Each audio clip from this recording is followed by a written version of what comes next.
She does her morning walk the same way she has done it for 15 years. Same route, same pace, same shoes she bought 2 years ago because they felt comfortable in the store. She is proud of the habit. Her doctor told her to keep moving, and she has. But lately, by the time she turns back toward home, there is an ache building just below the kneecap. It starts as a dull throb, almost like a warning light on a dashboard that she's tried to ignore for months. She stretches when she gets back, pulling at the stiff muscles, hoping to find some relief. She takes ibuprofen when it gets bad, masking the signal her body is trying to send. She has not mentioned it at her last 2 appointments, because there always seems to be something more urgent to discuss: blood pressure, cholesterol, or a new prescription. She simply thinks it is just age, an inevitable tax on a life well lived. But knee pain in adults over 60 is one of the most common complaints in primary care, and yet the conversation that would actually help, about how people walk, what surfaces they walk on, what they wear on their feet, and what they do before and after, almost never happens during a routine visit. There is simply not time in a 15-minute appointment to dive into the mechanics of a stride. The prescription is usually to keep moving, manage the pain as needed, and consider an X-ray if it gets worse. That is reasonable advice as far as it goes, but it leaves out a set of mechanical and behavioral factors that, in my clinical experience, are responsible for a significant portion of the unnecessary pain older adults are tolerating every single day. This is the gap I want to bridge today, because the truth is that how you move determines whether your morning walk is a form of medicine or a source of silent destruction for your joints. My name is Dr. Evan Noris. I am an orthopedic surgeon with 21 years of clinical experience, specializing in knee and joint health in adults over 60. What motivated this video is the staggering number of patients I see who have been walking faithfully for their health and are quietly damaging their knees in the process because no one has ever explained the physics of their own body. Here is the biology that makes this conversation urgent, specifically for people over 60. The knee is the largest and most complex load-bearing joint in the human body. It is cushioned by cartilage, a smooth, firm, and glistening tissue that acts as the ultimate shock absorber between the femur and the tibia. It is lubricated by synovial fluid, a substance often compared to high-grade motor oil, which keeps the joint surfaces gliding smoothly without friction. But after 60, the rules of biology change. Cartilage does not regenerate the way it did at 30. Think of it like the tread on a tire, or the rubber on the soles of a good pair of shoes. When it is new, it absorbs impact and grips the road efficiently. After enough miles, it thins, it hardens. It develops worn patches that expose the sensitive bone beneath. Synovial fluid production also decreases with age, meaning the joint has less natural grease to handle sudden loads. Furthermore, there is a mechanical reality most people forget. For every 1 pound of body weight you carry, your knees experience approximately 4 pounds of pressure with every single step you take. If you are even 10 pounds over your ideal weight, that is an extra 40 pounds of force, hitting that thinning cartilage thousands of times a morning. The margin for error shrinks with every decade, but the margin for meaningful improvement is also real, and it does not require a surgical suite to access. The first walking habit I want to address is the cold start. Walking too fast, too soon, without any biological warm-up of the joint. This is the common habit I am warning you to stop immediately. Many people over 60 lace up their shoes and head out at full pace within 30 seconds of leaving the house, often trying to hit a target heart rate or fit their exercise into a busy schedule. The problem is that synovial fluid is non-Newtonian, meaning it needs gentle movement to change from a thick, jelly-like state to a thin, slippery lubricant that can distribute evenly across the joint surfaces. Walking at full speed immediately places a full impact load on a joint that is effectively dry. It is like trying to slide a heavy drawer that has been stuck for months. If you yank it, you break the mechanism. Research in clinical exercise physiology consistently supports the value of a graduated warm-up, specifically to protect cartilage health in older joints. A patient of mine named Vincent, a former civil engineer who approached life through the lens of structural integrity, came to see me with bilateral knee pain that had been worsening for 18 months. He walked 45 minutes every morning, a habit he was rightfully proud of. But he started at a power walk pace from the very first step. We added a 5-minute slow stroll before he reached his full pace, and included 2 minutes of gentle knee circles to pump the fluid before he even left his driveway. His pain level dropped measurably within 6 weeks because he stopped revving a cold engine.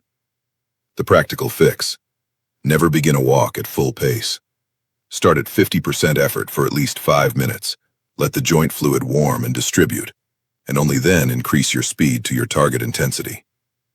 The second habit involves the silent failure of footwear, specifically wearing shoes for more than a year, regardless of their outward appearance. Footwear for walking loses its mechanical cushioning capacity long before the soles wear thin or the fabric tears.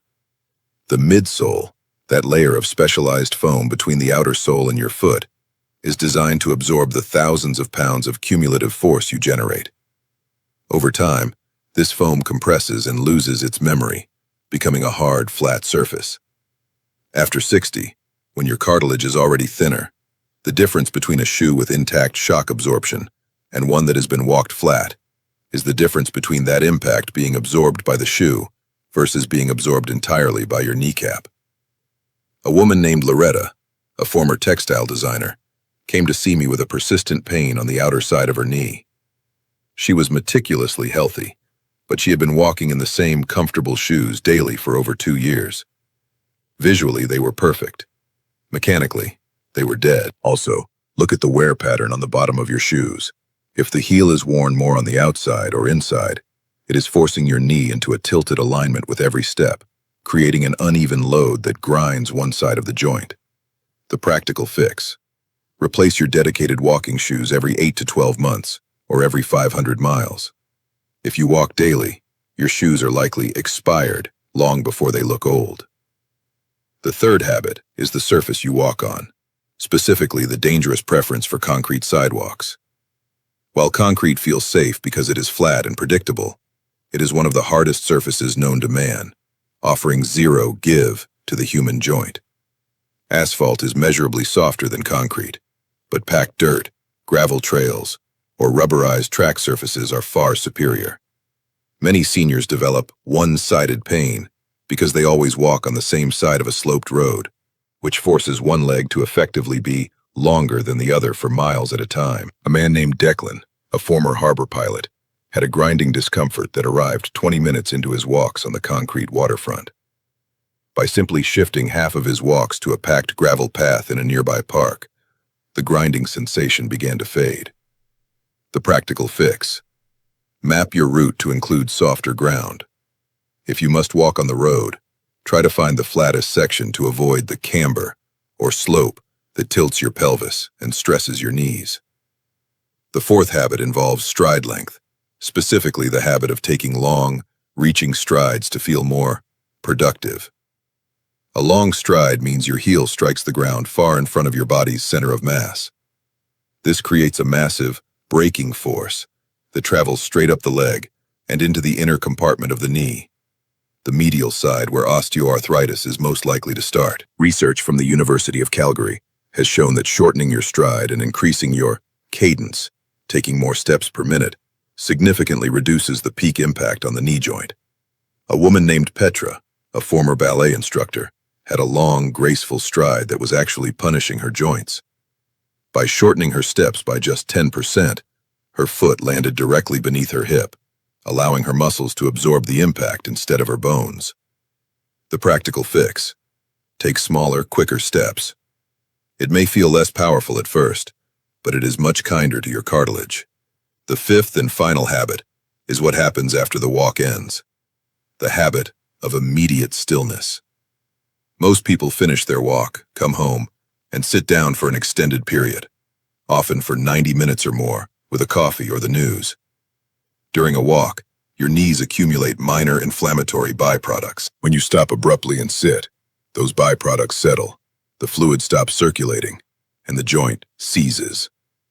This is why your first steps after sitting are so painful. A man named Graham had such severe post-walk stiffness that he thought the walking was hurting him. We changed his routine to include a 5-minute cool-down, gentle knee bends, and a 2-minute stroll around his house before he allowed himself to sit. This kept the pump working and cleared the waste from the joint space. The practical fix: do not sit down immediately after your walk. Stay gently mobile for 5 minutes to protect the investment you just made in your health. Everything I have shared today, the 5-minute warm-up, the shoe replacement, the surface awareness, the shorter stride, and the post-walk movement, is meant to empower you. Walking is the best medicine for a senior body, but only if you use the right mechanics. These changes are simple, but they are profound. Please bring these observations to your doctor or physical therapist. They are your partners in this journey.